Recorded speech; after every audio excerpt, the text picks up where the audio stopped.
A vida de Maria mudou com um simples envelope. Foi a secretária do marido, com um gesto discreto e um sussurro quase imperceptível, quem colocou em suas mãos o que seria o ponto de virada de tudo. É sobre o André. Leia em casa. É urgente. As palavras ecoaram como um presságio, e o peso daquele segundo se arrastou até o momento em que, sozinha, ela abriu o envelope, e o mundo desabou. Mas antes que você mergulhe nessa história, permita-me uma pergunta. De onde você está lendo isso? Qual cidade? Qual país? E quantos anos carrega nas costas? Às vezes as verdades mais duras chegam quando menos esperamos, como naquela manhã em que Maria acordou com um silêncio tão denso que parecia tangível. O relógio marcava 6 da manhã, hora em que normalmente os passos arrastados do filho, o barulho das portas do armário e a correria pela mochila de educação física já teriam preenchido o apartamento. Nada disso aconteceu. Só o vazio. Na geladeira, um bilhete curto do André, reunião. Chego tarde. 7 letras que nos últimos meses haviam se tornado a desculpa padrão para tudo. Desculpa. Conversamos depois. Sinto sua falta. Palavras que antes acalmavam, agora soavam como uma sentença. Quando a porta se fechou atrás dela, o apartamento pareceu murchar, como se alguém tivesse sugado o ar de dentro. Maria limpou as migalhas da mesa, passou um pano no balcão, guardou a pasta com relatórios para a coordenadora pedagógica e só na saída, notou. O cartão de crédito do André, aquele que ele nunca esquecia, estava ali, abandonado. De novo pensou, jogando na bolsa. Mandou uma mensagem. Levo para você. A resposta foi instantânea, o visto azul de lido, mas nenhum som, nenhuma palavra. A coordenadora não estava. Típico, ironizou Maria com um sorriso amargo. Do lado de fora a neve caía e o asfalto brilhava como vidro quebrado. Foi então que, como numa equação simples, os números se encaixaram. O cartão na bolsa, o escritório do André a 3 paradas de ônibus, 1 hora livre até a próxima aula. Vou lá, entrego e sigo meu caminho, decidiu, sentindo um alívio estranho, como se aquele plano trivial fosse a solução para algo muito maior. O prédio do André era um aquário de vidro, onde homens e mulheres de ternos caros nadavam em polidez. O cheiro de café barato e desinfetante dominava o saguão. Maria deu seu nome, recebeu um crachá descartável e, sem perceber, ajustou o cachecol, como se estivesse prestes a conhecer os pais de um namorado. No quarto andar, o carpete úmido lembrava folhas molhadas de outono. Foi então que Irina apareceu, a secretária do André. Mais jovem do que sua voz sugeria, com pulsos finos, brincos discretos e uma blusa impecável. Só os olhos dela denunciavam uma maturidade que o resto do corpo escondia. Maria? Perguntou Irina, em um tom tão baixo que parecia temer quebrar algo invisível. Sim, só 1 minuto. Preciso entregar isso ao André. Ela levantou a mão com o cartão, mas Irina já se aproximava. Seus dedos roçaram a bolsa de Maria como se ajustassem uma alça, e algo branco e espesso deslizou para dentro. Por favor, sussurrou Irina, tão baixo que a palavra foi quase um toque. É sobre o seu marido. Leia em casa. É muito importante. Maria quis perguntar o que, mas pelo corredor de vidro passou André, absorto no celular, o rosto tenso. Não levantou os olhos. Irina desviou o olhar, e a cena terminou ali. Maria assentiu para o vazio, apertou a bolsa como se segurasse um segredo perigoso e foi embora, enquanto a neve derretia em uma névoa úmida. Caminhou rápido sem olhar para cima, enquanto a mente corria atrás de explicações menos dolorosas, documentos do trabalho que precisavam de sua assinatura, uma denúncia que deveria ser interceptada, um conflito interno onde André estivesse certo e Irina fosse apenas uma funcionária emotiva. Mas havia algo naqueles olhos de Irina, na urgência do leia em casa, que gritava outra coisa. Não era jogo, não era intriga. Era uma necessidade. A verdade, afinal, só poderia ser desdobrada onde ninguém mais pudesse vê-la. Em casa, pela primeira vez em meses, não tirou o casaco. Colocou a bolsa sobre a mesa, abriu o zíper. Lá estava um envelope branco, tão natural entre a carteira e o estojo de maquiagem que parecia sempre ter estado ali. Sem logotipos, sem assinaturas, papel grosso com uma borda levemente áspera. Dentro, 4 provas irrefutáveis. Primeiro, os bilhetes aéreos. Kovales Andrei Sergeyevich. Moscou, Kazan, Moscou, São Petersburgo, Moscou, Sochi. Datas que coincidiam com viagens de trabalho nos últimos 18 meses. Maria passou o dedo pelas linhas. Março, combinava. Outubro, combinava. Agosto, Sochi. Mas em agosto ele havia ido a Novosibirsk, ou pelo menos era o que dissera. Naquela época a filha perdeu o primeiro dente, o filho foi sozinho de metrô pela primeira vez e André mandou uma mensagem. Reunião se estendeu. Não vou conseguir voltar. Na foto que enviou, o painel de embarques mostrava voos para Sochi e Novosibirsk lado a lado. Duas peças de um quebra-cabeça que agora encaixavam com uma precisão cruel. Segundo o extrato bancário, transferências regulares da conta dele para uma tal Kuznetsova SV. 2, às vezes 3 por mês. Valores que não chamavam atenção: 8 mil, 11 mil, 6 mil rublos, mas suficientes para não passarem despercebidos. Ao lado, anotado à mão com uma caligrafia que não era a do André, Svetlana. Sochi. Um nome, uma cidade, um ponto final grosso como uma acusação. Terceiro, a fotografia. André apoiado em um corrimão à beira-mar, segurando um balão vermelho com um super-herói. Ao lado, uma mulher de vestido leve, pele bronzeada, olhos semicerrados contra o sol. Entre eles, um menino de 4 ou 5 anos, joelhos arredondados, chapéu de sol. Sua mão pequena segurava a de André com uma confiança absoluta, como se aquele homem fosse seu porto seguro. Ao fundo, o mar em faixas de luz. Maria sentiu algo estalar dentro do peito. Aproximou a foto dos olhos, o perfil familiar, o redemoinho de cabelo na nuca, a dobra no canto da boca. Não havia engano. Os dedos da criança abraçavam as falanges de André, e isso dizia tudo. Por último, os prints de uma conversa. Mensagens curtas, sem contexto, só iniciais. A, cheguei. Como está você? S, a febre baixou. Amanhã ele vai à creche. Você prometeu vir na quarta. A, não vou conseguir. Reunião adiada. Vou fazer a transferência hoje. S, tá bom. Ele pergunta quando você vem. E um post-it amarelo colado no envelope. Se precisar, eu conto tudo. Irina. Sem telefone, sem endereço. Mas Maria já sabia onde encontrá-la. Quarto andar, portas de vidro, carpete que cheirava a folhas molhadas. Sentada diante daqueles 4 itens, passagens, extrato, foto, bilhete, ela pensou em como, antes, suas maiores preocupações eram uma nota baixa do filho, uma aula cancelada, uma pia rachada. A verdade real não fazia barulho. Simplesmente se estendia sobre a mesa, ocupando todo o espaço, sufocando o ar. O celular vibrou. André, vou me atrasar hoje. Não espere. Pega as crianças com sua mãe. As mesmas palavras de sempre. Agora soavam como um endereço escrito por uma mão estranha. Maria digitou: precisamos conversar. Amanhã, depois do trabalho. Enviou. A resposta veio rápido. Ok. Guardou tudo de volta no envelope e o escondeu na gaveta debaixo da escrivaninha, onde ficavam pilhas velhas e manuais esquecidos. Não para esconder dos filhos, Vera já lia tudo que via. Stepa adivinhava segredos pelos silêncios, mas porque não suportava a ideia daquela foto tão perto deles. Logo as crianças chegaram. Vera tagarelou sobre a nova amiga da escola, Polina, e como brincaram de hospital. Stepa resmungou algo sobre a física chata e foi fazer a lição de matemática.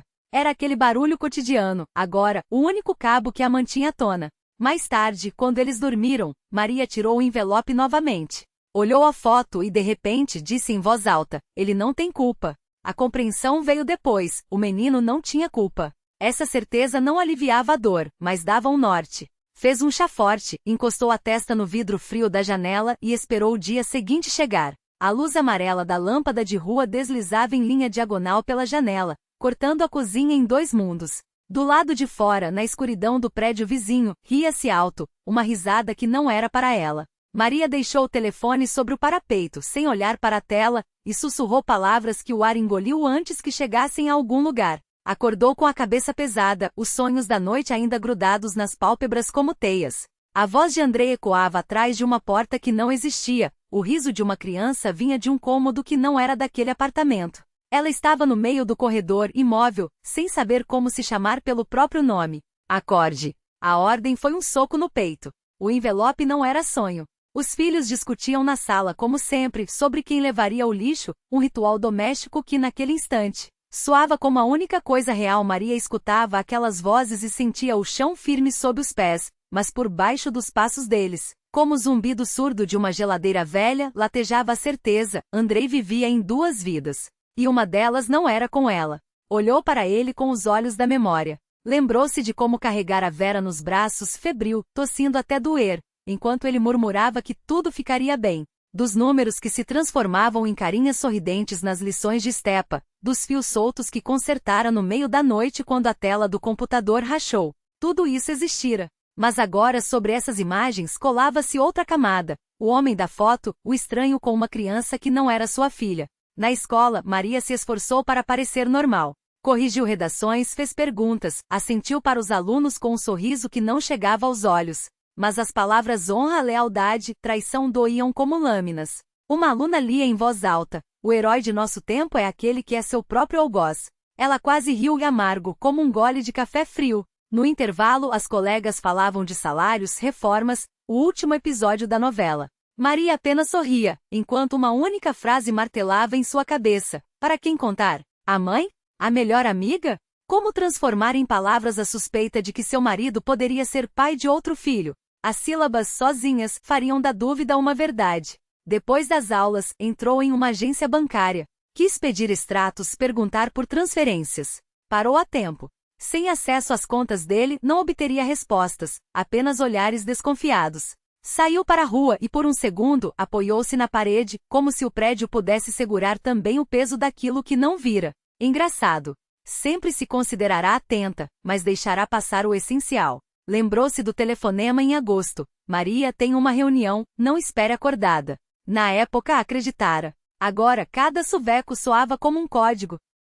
À noite vasculhou redes sociais. Encontrou dezenas de Svetlanas de Sochi. Uma delas tinha um menino de 5 anos na foto de perfil. Maria ficou olhando para aquela imagem por muito tempo, o sorriso, os olhos, mas não havia provas. Desligou o celular. Não tinha forças. Decidiu. Amanhã falaria com Irina. Hoje não estava pronta. Não era o medo da confirmação que a paralisava, mas o terror dos detalhes. Das datas. Das palavras. Daquilo que uma vez ouvido não poderia ser desfeito.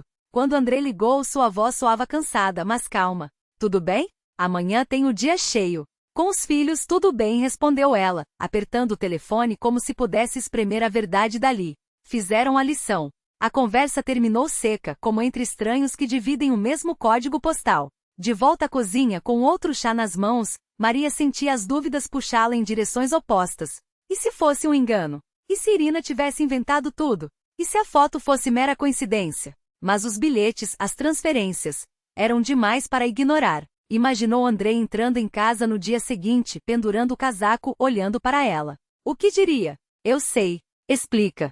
Ou simplesmente deslizaria a foto sobre a mesa silenciosa e deixaria que ele preenchesse os vazios. Às 2 da manhã, escreveu uma mensagem para Irina. Precisamos conversar amanhã. Fora do escritório. Apagou. Reescreveu. Até que as palavras ficaram lisas, neutras. Enviou. A resposta veio em 5 minutos. Sim. Diga onde e quando. Desligou o celular e pela primeira vez em 2 dias, sentiu algo parecido com alívio. Não era paz. Era um plano.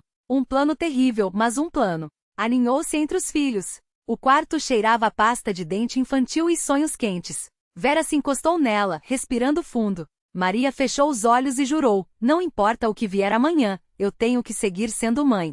Quase não dormiu. A cada meia hora verificava o celular, como se o aparelho pudesse, por milagre, oferecer uma saída. Ao amanhecer, entendeu, não suportaria mais o silêncio. Primeiro Irina. Depois Andrei. Escolheu um café no bairro antigo, longe do cheiro de sua casa e do frio dos corredores do escritório. Atrás do balcão, um barista de gorro tricotado mexia em potes de grãos com uma calma que parecia ofensiva. Maria sentou-se de costas para a sala, os dedos entrelaçados até os ossos ficarem brancos. Irina chegou na hora. Sem terninho impecável, sem blusa engomada, apenas um suéter cinza, os cabelos soltos. Sentou-se à frente e baixou os olhos imediatamente. Obrigada por vir, disse Maria, quebrando o gelo. Preciso de fatos. Eu conto, respondeu Irina, mantendo as mãos imóveis sobre os joelhos, como se temesse que qualquer gesto as traísse. Andrei vai a Sochi há mais de 2 anos. No começo, era esporádico.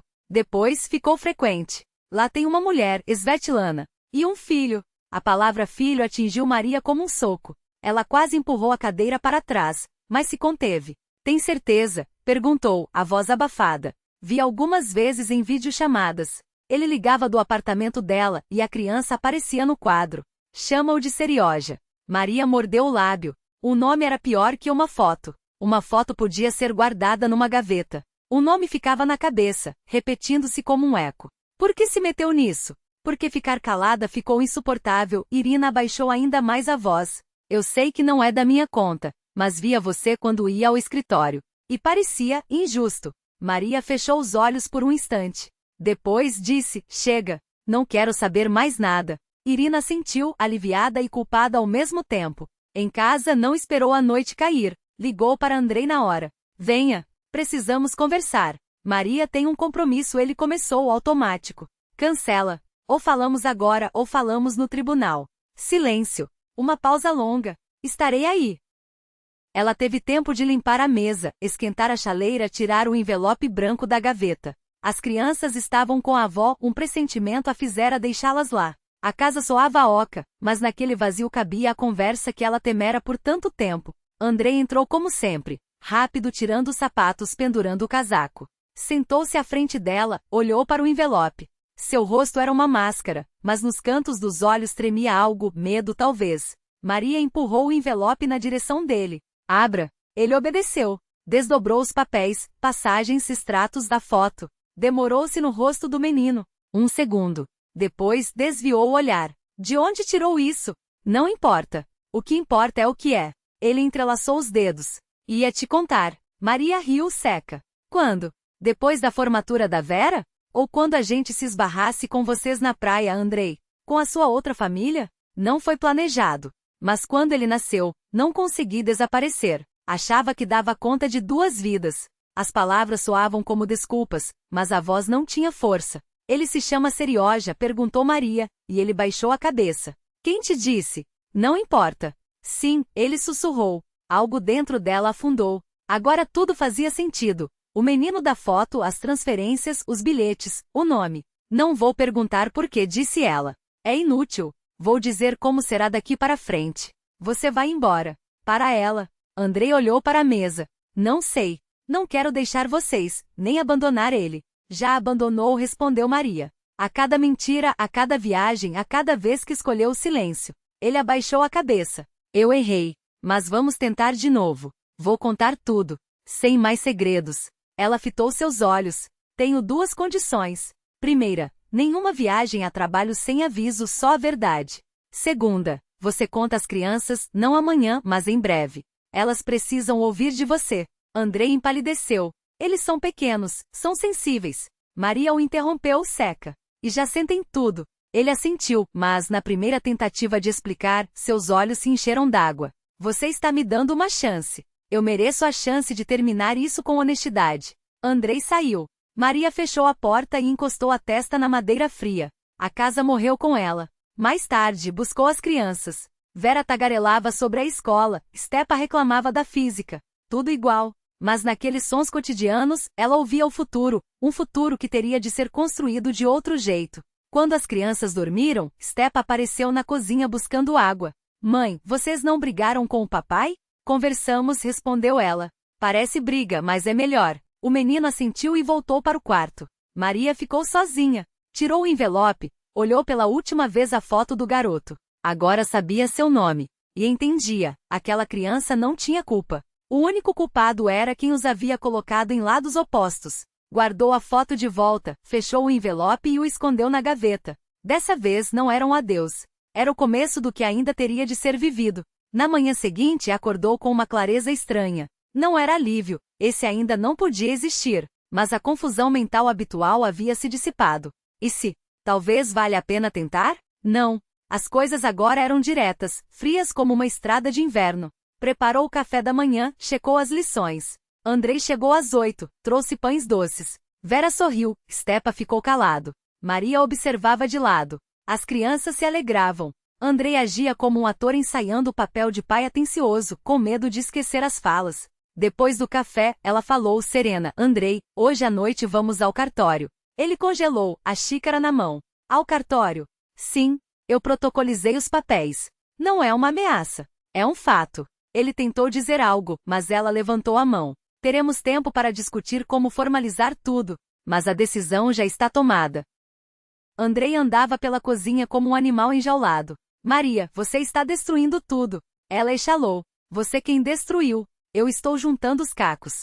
Ele cobriu o rosto com as mãos. Não quero perder você. Já perdeu quando escolheu a mentira, respondeu ela, calma, quase formal. Ficarei por perto como mãe de seus filhos. Mas não como esposa. As palavras, ditas sem gritos, eram mais cortantes que qualquer esbravejamento.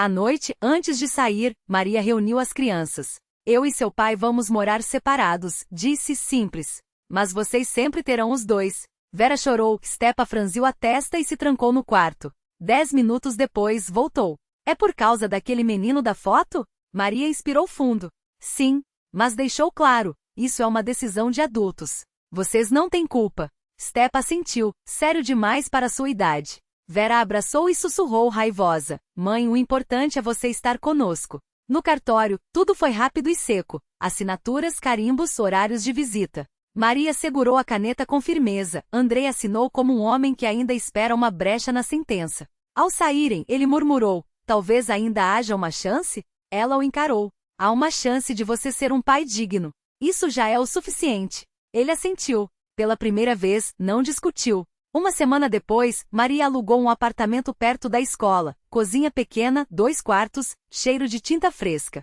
As crianças ajudaram a pendurar cortinas. Vera desenhou uma placa, minha quarto. Stepa montou uma prateleira. À noite pediram pizza. Maria os observava e pensava, não quis essa guerra. Mas se ela veio, ganhei o direito de viver sem mentiras. Um mês depois, Andrei buscou as crianças. Parecia mais velho. Antes de sair, hesitou na porta. Maria, obrigado por não fechar a porta para mim como pai. Elas não podem perder você, ela respondeu. Mas perdeu a única coisa que importava. E não foi eu. Ele assentiu, não argumentou, foi embora. Maria fechou a porta e pela primeira vez em muito tempo, não encostou a testa nela, exausta. Simplesmente foi para a cozinha, ligou a chaleira e sorriu para seus próprios pensamentos. A vida não tinha ficado mais fácil, mas tinha ficado mais honesta. E isso não era um fim, era um começo.